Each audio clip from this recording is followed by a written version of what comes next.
আমার সম্পদ।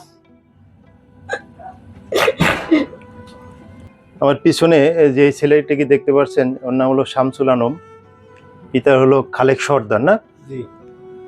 উনি পেশায় একজন যেটা আমাদের দেশে যাকে বলে লেবার, বিভিন্ন গাড়িতে মালামাল উঠার নামা করে।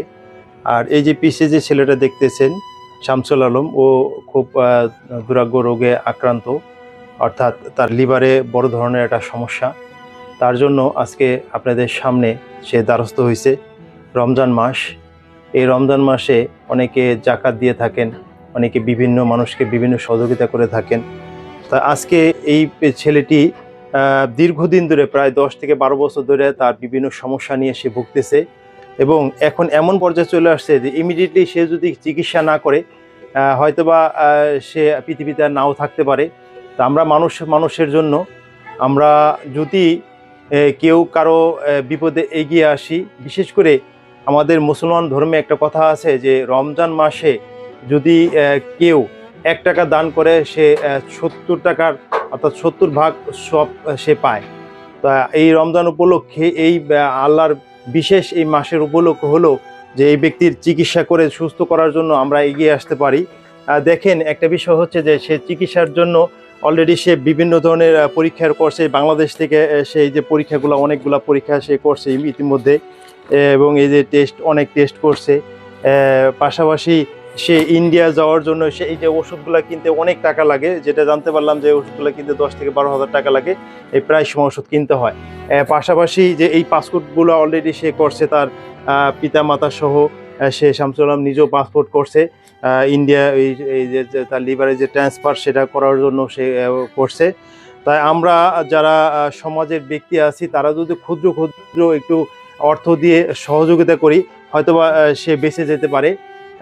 তাই আমরা চেষ্টা করি যে এই যে মৃত্যুর শয্যায় যে অবস্থা, দেখতে এই ছেলেটাকে দেখলে মনে হয় যে অনেকটা সুস্থ, কি ভালো ব্যক্তি, কিন্তু সে বসে আছে, সে কতটা কষ্ট নিয়ে বসে আছে তার পিতামাতার সামনে, সে একমাত্র বুঝতেছে। তার কষ্টটা হয়তো বা ওরকমভাবে সে অনুভব করতে পারতেছে না, কিন্তু তার বাপ মার বুক ঠিকই ফেটে যাচ্ছে। তার বাপ মা ঠিকই আজকে সে আত্মনাতে, বুকের ভিতর যে চাপা আত্মনাতে সে কেঁপে উঠতেছে। এইখানে আমার পিছে আছে তার স্ত্রী। আমার মূল সমস্যা হচ্ছে লিভার সিরোসিস, এবং আমি একজন লিভার সিরোসিস রোগী। আমার ঢাকা থেকে অনেক চিকিৎসা করছি। যখন আমাদের টাকা ছিল তখন আমি অনেক ডাক্তার দেখাইয়া চিকিৎসা করছি ঢাকা থেকে। এখন চিকিৎসা করতে করতে আমার বাবা একজন দরিদ্র লোক, সে আমার চিকিৎসা চালাইতে চালাইতে এখন সে চালাইতে পারতেছে না। এবং আমি ইন্ডিয়া গেছি, ইন্ডিয়া যায় আপনার বিভিন্ন ধরনের টেস্ট করছি। টেস্ট করার পর তারা বলছে যে এটা অপারেশন করলে ঠিক হবে। অনেক টাকা চাইছে, 30 লক্ষ টাকা চাইছে। তো বলছে যে লিভারের জন্য যে ট্রান্সপ্লান্ট করতে হবে, লিভার ট্রান্সপ্লান্ট করলে আপনি বেঁচে থাকতে পারবেন না। আমি, আমার বাবার একমাত্র এই ছেলে আমি, এবং আমার একটা মেয়ে আছে। যে আমার মানে যত চিকিৎসা খরচ এগুলো এখন সে বহন করতে পারবে না। আপনাদের কাছে আমি চাইতেছি যে আপনি আমাদেরকে একটু সাহায্য সহযোগিতা আমাদেরকে সবাই করবেন, করলে পরে আমি বেঁচে থাকতে পারি এবং আমার মেয়েটা নিয়ে আমি মানে থাকতে পারি। এই জন্য আপনাদের কাছে মানে অনুরোধ করতেছি, লিভার ট্রান্সপ্লান্ট করবে আমার ভাই। আপনি কি আপনার স্বামীর লিভার ট্রান্সফার করতে চান? হ্যাঁ, আমি লিভার দিতে চাই। আমি চাই আমার স্বামী সুস্থ থাকুক, আমার সন্তান নিয়ে আমি সংসার করতে চাই, এবং আপনাদের কাছে সাহায্যের হাত বাড়িয়ে দিলাম। আপনারা যতটুকু পারেন সহযোগিতা করেন আমাদের। আমি দিতে রাজি আছি লিভার, যাতে আমার স্বামী বেঁচে থাকে। কারণ আমার বিয়ে হয়েছে 8 বছর ধরে। আমার বিয়ের 6 মাস আগে আমার মা মারা গেছে। আমি অসহায়, আপনাদের কাছে হাত বাড়িয়ে দিয়েছি। আমার বিয়ে হয়েছে, তারপরে আমি শুনলাম আমি অসুস্থ। এখন আপনারা আমাদের সহযোগিতা করবেন আমার সন্তান নিয়ে। যে কয় বছর আল্লাহ আমাদের বাঁচাই রাখে, আমার স্বামী নিয়ে আমরা যেন বাঁচতে পারি। আমি এতকাল চিকিৎসা করছি, হবে তো বেঁচে কিনে এখন বেচা কেনা বলতে আর কোনো জিনিস নাই। এতকাল মানুষের কাছে কোনো হাত বাড়াই, এবার এসে অনেক টাকার দরকার, তো এই টাকা তারা আমার দ্বারা আমি জীবনে সহি দিই, আমি ম্যানেজ করে উঠি দিই। এই জন্যই মানুষের কাছে হাত পাচ্ছি, সাহায্য চাওয়ার সহযোগিতা। আমার একটাই ছেলে, 2টা মেয়ে। আমার তো আর্থিক অবস্থা নাই, এতকাল আসলে চেষ্টা করছি বহুত, এখন নাই দিই। তো আপনার কাছে সাহায্যের হাত বাড়াইছি, আপনারা সহযোগিতা করবেন। আপনারা সহযোগিতায় আমার সন্তানরা আমি বাঁচায় রাখতে পারি। তাহলে ওর শামচু আজকে 10-12 বছর ধরে অসুস্থ আমরা শুনতেছি। ওর বাবা খালেক ভাই এই এলাকায় সবাই চিনে, তাকে এই লেবারের কাজ করে, তার যতদূর সম্ভব সে এতদিন চালায় আসছে। এখন এত টাকা তো ওদের দ্বারা সম্ভব না। এখন আমরা এলাকাবাসীও সহযোগিতা করব। এখন এই ওদের এত টাকা, এত তো এলাকাবাসী সম্ভব না, এরা সবারই সহযোগিতার হাত বাড়িয়ে দিতে হবে, নাহলে তো এরা ও ছেলেটা, অসহায় ছেলেটা বাঁচতে পারবে না।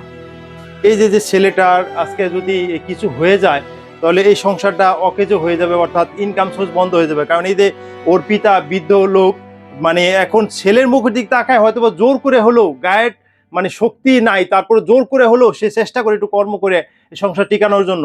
কিন্তু এই যে বৃদ্ধ লোকটা যখন ঘরে একবারই পড়ে যাবে তখন কিন্তু এই ইনকামে আর কেউ নাই, এই ছেলেটাই ইনকামের একমাত্র সোর্স। তাই এই ছেলেটা সুস্থ হয়ে ইনকাম করে চলুক, এটা আপনারা চান কিনা? যদি চান অবশ্যই একটু দেশে বিদেশে যারাই আছেন অথবা 200 টাকা, 500 টাকা, 1000 টাকা, যে যা পারেন একটু হেল্প করার চেষ্টা করেন। এই দেখেন একটা ফুটফুটে একটা মেয়ে, এই বাচ্চাটা এতিম হয়ে যাবে আপনাদের সামনে, আমাদের সামনে। এই বাচ্চাটা আজকে এতিম হয়ে যাবে, এই যে মেয়েটা আজ স্বামী হারা হয়ে যাবে, আপনাদের কাছে কেমন লাগবে? একবার একটু ভেবে দেখেন যে এই মেয়েটা আজকে স্বামী হারা হয়ে গেলে এই মেয়েটা কি হবে? অল্প বয়স, এই অল্প বয়সে যদি স্বামী হারা হয়ে যায়, আজকে সে বিধবা হয়ে যায়, কেমনে চলবে? সেই দিক তাকিয়ে এবং এই যে পরিবারটার দিকে, মুখের দিক তাকিয়ে আপনারা একটু সাহায্যের হাত বাড়িয়ে দেন। চৌদ্দরুশি বাজারের সাথেই, বাজারের উপরে বাসাটা, চৌদ্দরুশি বাজার, সদরপুর, ফরিদপুর, এবং এখানে একটা বিকাশ নাম্বার দেওয়া থাকবে। এই বিকাশে আপনি ইচ্ছা করলে আপনাদের যতটুকু সাহায্যর অর্থ সেটা পাঠাতে পারেন, অথবা সরাসরি এখানে এসে দিতে পারেন। এই পরিবারের ঠিকানা দিয়ে দেওয়া হলো। সকলে এই রমজান মাসের উছিলা হলো, আপনারা একটু সাহায্যের হাত বাড়িয়ে দেন, এই কামনা করে শেষ করছি। আল্লাহ হাফেজ।